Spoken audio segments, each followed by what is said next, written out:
Pourquoi changer votre disque à plateau contre un disque SSD?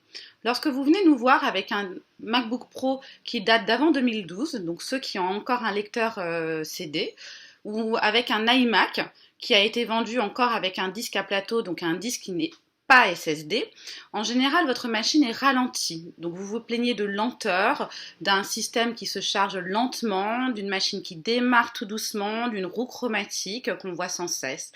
Donc la solution est assez simple.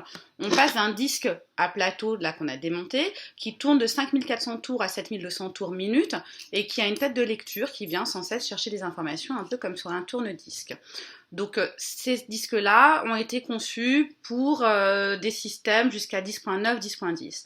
Au-delà de ce système, en général, la machine requiert un SSD. Bon, là, c'est une marque, il en existe plein.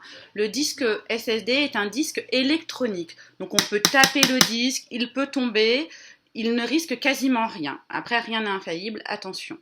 On vous change votre disque, on fait un clonage de données au passage lorsque cela est techniquement possible, donc ce qui fait que vous retrouvez votre machine avec vos données, vos applications et le système que vous aviez ou alors une mise à jour si vous le souhaitez. Et vous repartez avec une machine qui est ultra rapide, qui va démarrer en quelques secondes, des applications sur lesquelles vous cliquez et qui, hop, s'ouvrent d'un coup, et surtout une roue chromatique qui aura disparu. Tout cela est compris dans le prix, donc le disque qui est garanti au minimum 3 ans, la main d'œuvre, et lorsque votre disque d'origine est bon, nous vous offrons un boîtier pour mettre votre disque d'origine pour que cela vous fasse une sauvegarde. N'oubliez pas, aucun disque n'est infaillible, même les SSD, donc n'oubliez pas de faire des sauvegardes.